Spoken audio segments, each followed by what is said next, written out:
ขี่ซาเล้งมาเอานมปังเนาะแล้วแจ็คมีง่ายเลยFCเนาะมาแจกให้ติดแจกเธอพ่อแม่พี่น้องที่มาใส่บาตรมื้ออื่นเอาจนเหลือคนเหลือให้คนให้อิ่มเบิดไปทุกบ้านนุ่มได้เนาะนมน่ะซื้อไว้แล้วมื้อนี้พุ่นละกินรอบเลยก็กินเฮาสวัสดีพี่น้อง FC ไทยลาวทุกท่านเนาะสาวไทยยินดีต้อนรับเข้าสู่ช่องแม่เลี้ยงเปรี้ยวแนลเนาะ FC เนาะคือตอนนี้ก็คือหลังนั่งรถซาเล้งสิไปเอาข้าวจี้ FC เอาข้าวจี้หรือว่านมปังเนาะทางไทยเพิ่นเอิ้นนั่งรถซาเล้งไปเนาะกับบ่าวจ้อยพี่น้องกันเพื่อนพี่กันอะไรเนาะสาวผู้ไทยครับตะเล็กนี่เป็นยันพันลงโพยก็เลยหาโมงเป็นเดียวกันเนาะมาจอยครับจอยครับหาไปทำเอานั่งรถตะเล็ก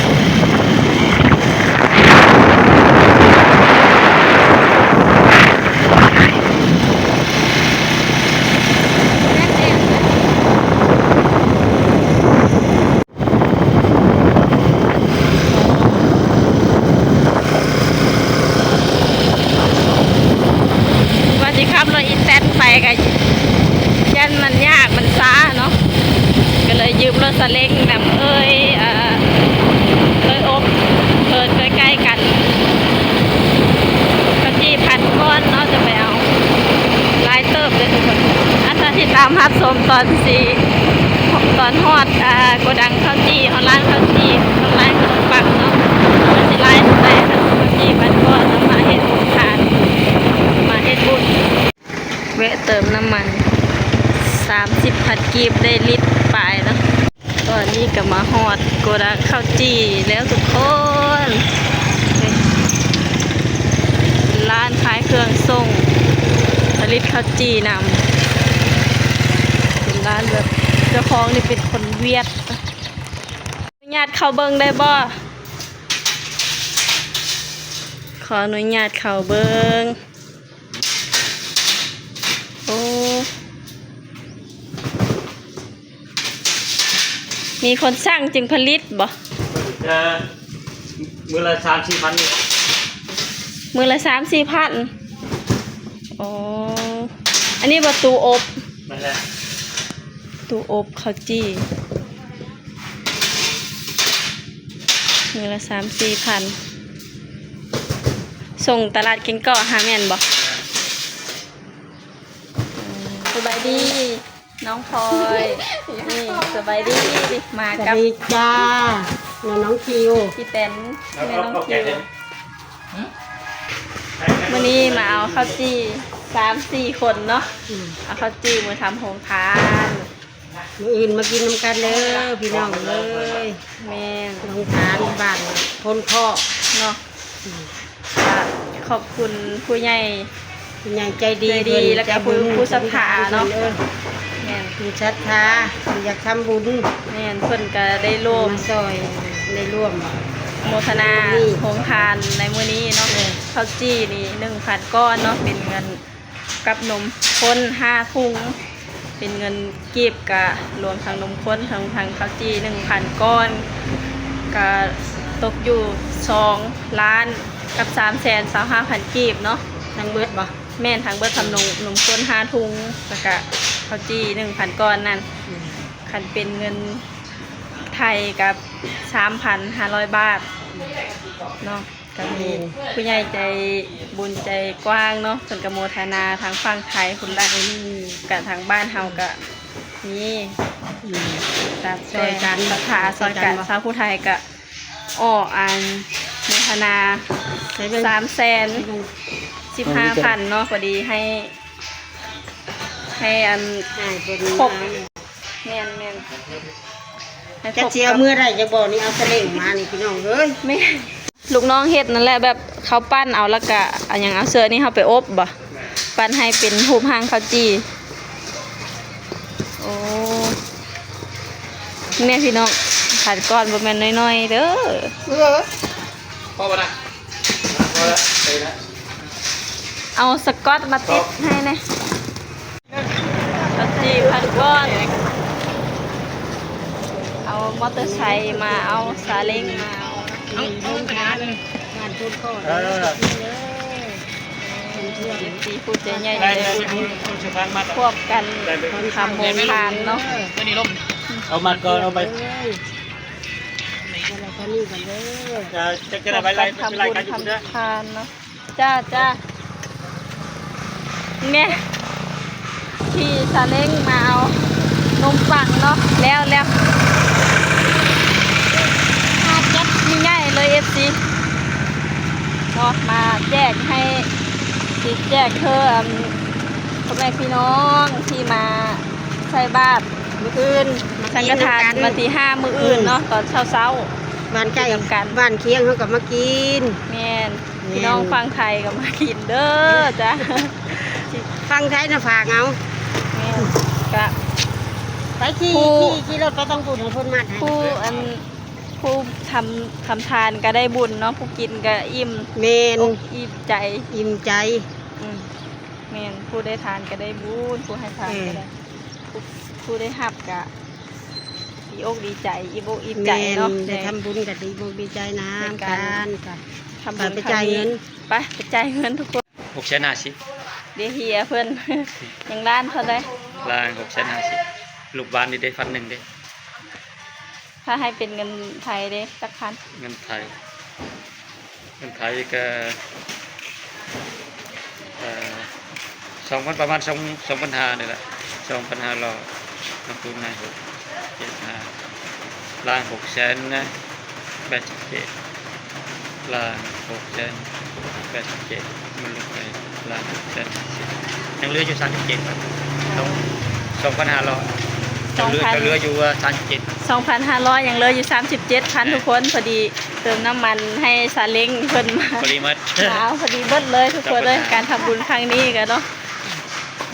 กะรวมทางเบิดก็คือ 3,500เนาะทางนม บ้าน ทางนมกับทางข้าวจีพันก้อน 3,500 จ้าขอบใจเฮียเพิ่น อาหารมุสลิม อ๋อว่าเฮียบ่อันทานอันโตใส่นมแล้วก็ไปบีบหั่นนะ มันบ่มี อ๋อเจ้าขอบใจเด้อขอบคุณเด้อ เดี๋ยว ขอให้เจริญรุ่งเรืองเฮงๆเด้อเฮียเด้อ เอาอันนั้น ขอบคุณหลายๆ อันนี้ก็กิน ฮะอันนี้สิเฮออันผู้อันนั้น คือให้ เด้เนาะเฮียเพิ่นก็ ใจดี เห็น บ่ ดีทุกคนนี่เพิ่นก็ให้ ให้ M150 100แล้วก็นมโมนติน แม่นของ ของ ไท แถ ย ม ของแถมเฮียเพิ่นใจดีเด้อทุกคน เหลือ 37,000 กีบ ก็เติมน้ำมันให้ซาเล้งว่างมานี่เนาะพอดีเบิดเลยเนาะเงิน 3,500 เอาขอบคุณหลายๆเนาะสำหรับคลิปนี้ก็ได้กระซิมือนะได้ ทุกคนเอ้ยเบิ่งพารับชมเบิ่งบรรยากาศตอนมื้อเนาะว่าสิเป็นจังไดอีกเนาะสำหรับคลิปนี้ก็สิขอกล่าวคำว่าขอบคุณ FC เด้อ FG ที่เข้ามารับชมคลิปนี้ก็คือ ขอให้เป็นบุญเป็นกุศลนำกันเนาะมื้ออื่นเนาะมื้ออื่นก็สิทำโรงทานข้าวจี่แล้วมากินอยู่วัดบ้านคนคอเนาะ FC กับ FC ผู้ที่เพิ่นโมทนากับเศร้าผู้ไทยก็ได้จดไว้แล้วเนาะจดชื่อจดเสียงเพิ่นให้พระเพิ่นอ่านของอันให้พรเนาะก็ขอให้ผู้ใหญ่ใจบุญใจกว้างที่โมทนาทำโครงการครั้งนี้เนาะขอให้มีสุขภาพแข็งแรงทำมาค้าขายร่ำรวยทำสิ่งใดก็ขอให้ประสบผลสำเร็จในหน้าที่การงานเนาะทำมาค้าขายสิ่งใดก็รวยขอบคุณค่ะขอบคุณข้ามนำสู่นำกันเนาะกินอะไรอยากกินข้าวจี้แหละหูพวกเนี้ยยังไม่ได้ลงไปทานอยู่วัดช่ำในทานเฮิร์น มาน้อยเอาล่าก่อนแล้วนี่ มุกขอบใจเด้อพูน FC มาเอาข้าวจีมาบริจาค มาเฮ็ดโรงทาน เฮ็ดโรงทานจ้ะเมื่ออยู่ดีมีแหงเงินล้ำเขาโหลยเด้อได้แต่เงินแต่ขับโชคเข้ามาน่ะถึงเลข6โต เนาะสาธุให้ถึกลอตเตอรี่รางวัลที่หนึ่ง รางวัลที่หนึ่งเราจะมาบริจาคเด้อมาเฮ็ดโรงทานอีก แม่น ได้เฮ็ดอีกต่อไปอีก ก็เป็นเศรษฐีผู้ใจบุญ เป็นเศรษฐีมีมั่งเขามีเงินมีคำหลายๆมี ปั่นกันได้เลย ร่ำรวยเงินทองแล้วก็ขอให้หายพยาธิโลคะเนาะ แล้วละ ขับเจ็บก็บ่ให้ได้ความไข้ก็บ่ให้มี นมกระบีบ่ร้ายปานใด น่าจะยาก เอามือชี้เอาลนละอย่างแซ่บ มีที่อื่นนะ เอออ่ะ ขอบคุณขอบใจหลายๆ ขอบคุณหลายๆเนาะ FC ฝั่งไทย น้ำกันโตกันโฮมกันเด้อ FC เอาข้าวจีมาแจกอันเฮอแม่กับน้าสาวญาติพี่น้องเนาะเอาข้าวจีมาฮอดมื้อนี้ก็ได้ กำลังเกิดล้มเหรอก ำลังสนมพอดีว่า พร้อมเด้อพี่น้อง ลงทาน FC เพิ่นโมทนาทำลงทาน ใจดีใจดี ก็เลยมื้อนี้ก็เลยเอามาแจกพี่น้องก่อนมื้ออื่นก็ลงไปแจกอยู่วัดแจกพี่น้องอยู่วัด เฮงรวยๆเด้อทุกโหยรางวัลที่หนึ่ง สาธุ ซื้อลอตเตอรี่รางวัลที่หนึ่ง6โตเด้อ FC จากฝั่งไทยจากฝั่งลาวนํเนาะเพิ่นก็โฮมโมทนา โอเคทางภาษาทางลาว แม่นให้อยู่ดีมีแหงสุขภาพเข้มแข็ง ร่ำรวยเด้อรวย มายัดแจกยายยัดพี่น้องลูกหลานผู้ ดูดีมีแหงก่อนเลยทุกคนน่ะ คิดเงินก็ขอให้ได้เงินคิดทองก็ขอให้ได้ทองเนาะ ถือไว้ร้อย แซ่บบ่ แซ่บดีเลย จ้า เฮ้ยเฮงรวยซื้อลอตเตอรี่รางวัลที่หนึ่งขอให้ร่ำเพื่อรวยทุกคนเด้อ เป็นเศรษฐีผู้ใจบุญตลอดไปเนาะร่ำรวยแล้วก็ขอให้มีสุขภาพแข็งแรงปราศจากโรคภัย เอา มีแหง ปรารถนาสิ่งใดขอให้ได้สิ่งนั้นเด้อ สาธุ เงินนอนตื่นหน่อยเจ้าได้เงินแสนเลยสิ บุญ แย่ว่ะ แล้วเพิ่มว่าเจ้าได้ ว่าก็บ่เป็นแล้วมันจะกินยังไง พันเด้อ เฮ็ดเพื่อพ่อเท้า นั่งอยู่ เอาข้าวจี้เสื้อนมมาเฮ้อ เขาจีนออกมา เจ้าเฮ็ดโฮงทานและ FC ทั้งฝั่งไทยทั้งค่อยโฮมเฮ็ดโฮงทานข้าวจี้ 1,000 ก้อนก็เลยมาแจกยายเฮ้อพ่อเฒ่าเพิ่นแม่เฒ่าญาติพี่น้องกินก้อน มื้ออื่นก็ลงไปยายอยู่วัด โลกไปยายเลย เจ้าเฮ็ดโฮงทาน ขอบเจอหลายๆเขาอยู่ดีมีแฮงเด้อพ่อเฒ่าเด้อ เอา พ่อเฒ่าเนาะเพิ่นก็อายุประมาณ80แล้วพ่อเฒ่า 75เลยเด้ 75โอ้แม่เฒ่าไปเสื้อซะ พูดเราเฮิ่นถึงคน โอ้ ที่เป็นเรื่องเข้าเลย ดีปันกันคนละก้อน มื้ออื่นสิกินไม่อีลงไปกินอยู่วัดแล้วพ่อเฒ่า โอ้ ลงเสื้อบาทเดี๋ยวบ่มื้ออื่นนะ ลงเยอะร้อยลงสบาย เจ้า อันนี้ก็ดีโดเนาะเจบุรีกับ2แก๊สน้ำ10แพ็คเนาะเจบุรีแล้วก็